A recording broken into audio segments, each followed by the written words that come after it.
1914 found America gripped by the automotive age. The mechanical monsters came in all shapes and sizes, for there were over 100 auto manufacturers then, as compared with 6 today.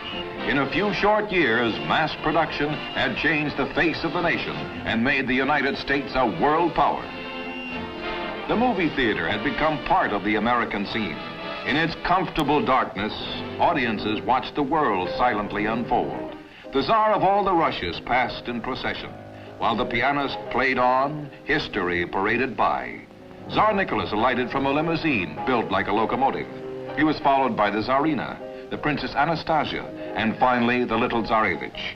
Royal rule was at its height of pomp and glory as the Tsar strolled with the towering Grand Duke Nicholas. Yet soon all this was to fade away. An era was dying in Europe. But in the words of Winston Churchill, the old world in its sunset was fair to see. Kaiser Wilhelm of Germany attended an imperial stag hunt staged with Prussian military efficiency. The animals were rounded up, then sent running past. To ensure good hunting, faithful retainers did everything short of holding the deer. The Kaiser symbolized the extreme national pride, the lust for expansion that had divided Europe into armed camps. Journalists of the day called it a tinderbox ready for the spark. Austria's Franz Joseph, 68 years an emperor, started the blaze.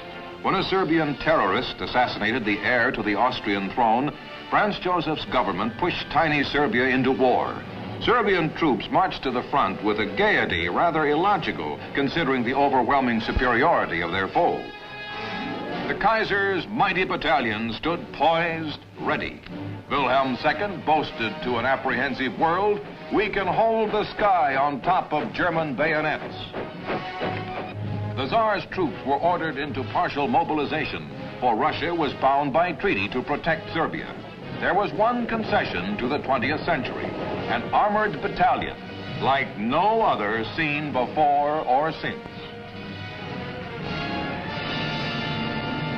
The famed Cossacks charged to the colors, but behind this window dressing, the Russian army was crumbling with corruption. On August 1st, 1914, Germany declared war on Russia. 2 days later, on August 3rd, Germany declared war on France. The French had mobilized since they had an alliance with Russia. These recruits, off like boys on a picnic, were blissfully unaware of the road ahead. But one statesman, seeing the future all too clearly, said, "The lamps are going out all over Europe. We shall not see them lit again in our lifetime." Next day, August 4th, Germany invaded neutral Belgium. The tiny Belgian army paraded out in an heroic resistance that delayed the German drive for 2 precious weeks. Down Belgian roads fled pathetic refugees. In terms not of glorious armies, but of human misery, they showed the world the face of war. That very day, England declared war on Germany, which had called the treaty guaranteeing Belgian neutrality a scrap of paper. British troops assembled under Field Marshal French. The First World War was on. Through their lovely villages, Frenchmen marched to the front. Remember these villages. We will see them again.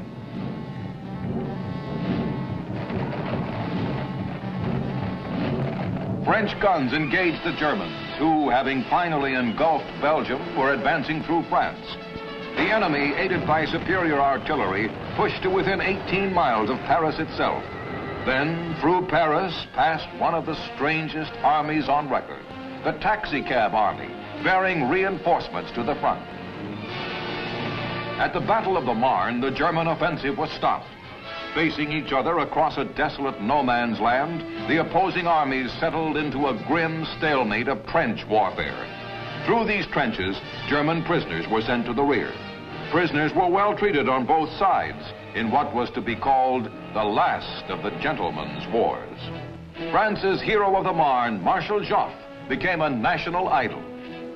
In the east, the Tsar's fleet steamed out to engage the Turks, who had entered the war by bombarding Russian ports on the Black Sea. Russia's guns mortally wound Turkey's largest battleship, the Mejidi. Desperately pumping water, sending out frantic signals, but still firing, she's slowly going down, down, These amazing scenes, great forgotten news pictures, are being shown for the first time in 40 years. The Majeedy's decks are now almost awash, but there is no death plunge, no rolling over. Instead, she sinks straight down to rest in the mud. For filming this remarkable record under fire, cameraman George R. Cole was decorated with the Cross of St. George. Crowds surged through Rome in 1915 to hail Italy's entry into the conflict. Bands played her troops to war. Despite treaties with Germany and Austria, Italy joined the Allies. In England, white-haired Lloyd George became Prime Minister and posed with King and Cabinet.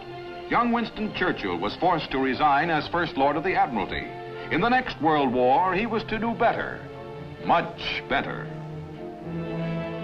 On the Western Front, British Tommies moved up and converted double-decker buses. It was a war of mud and cooties. 2 years of bloody fighting had changed the battle lines hardly at all. Visiting his troops, the seemingly austere King George proved himself a jolly good fellow. England secretly tested a new weapon, a tank. By 1916, at Ypres, Artois, Champagne, Verdun, casualties had exceeded more than 1 million men. Britain's king and the world in June of that year watched a new era of mechanized warfare born with the tank's first appearance at the Battle of the Somme. 1915 and 16 also saw poison gas and flamethrowers added to war's grisly arsenal. By 1917, on the Eastern Front, the army of Russia neared collapse. Her soldiers were ill-clothed, ill-fed, ill-trained. Yet even in these camps of despair, a traditional dance could stir memories of a happy time now past and forever lost. In 3 years, Russia's casualties had reached a staggering 9 million. Her situation was so desperate that troops were sometimes sent into battle with instructions to obtain their weapons from the German dead. From this grinding misery, a new political disease was to arise. In March 1917, cheers greeted the overthrow of the Tsar and the birth of a democratic provisional government, first under Lvov, then under Kerensky. But that November, less than 200,000 Bolsheviks seized power under Nikolai Lenin and the man who was to mold his army, the later exiled Leon Trotsky. The army and the nation pledged its soul to the state. Lenin proclaimed world revolution, and so the evil of communism was loosed upon the earth. France's commander was Marshal Pétain, who sadly outlived these days of glory. His policy of a strong defense was highly effective in this war, disastrous in the next. French infantrymen marched forward in single file behind waving fields of grain. Moving up with them were guns so huge they rolled on railroad tracks, and mile upon mile of shells. With the foot soldier of 40 years ago, we are going to the front lines and beyond, to that barren, deadly place called No Man's Land, where caught in an artillery barrage, a line of advancing men could disappear forever in puffs of distant smoke.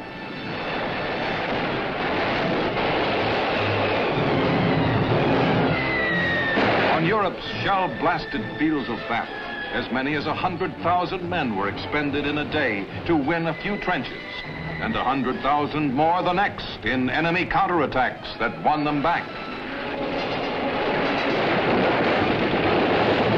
Remember these villages?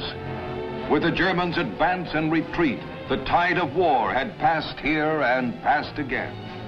As the winter of 1917 faded and turned to spring, part of France lay in ruins. The opposing armies were hopelessly deadlocked while the seesaw fighting bled them of their youth. But on the horizon loomed a decisive force. Its shadow was cast by this ambulance corps of U.S. volunteers, soon decorated for conspicuous bravery. For World War I, which had once seemed just passing pictures on a silver screen, was about to engulf America herself. It all happened way, way back 4 decades ago.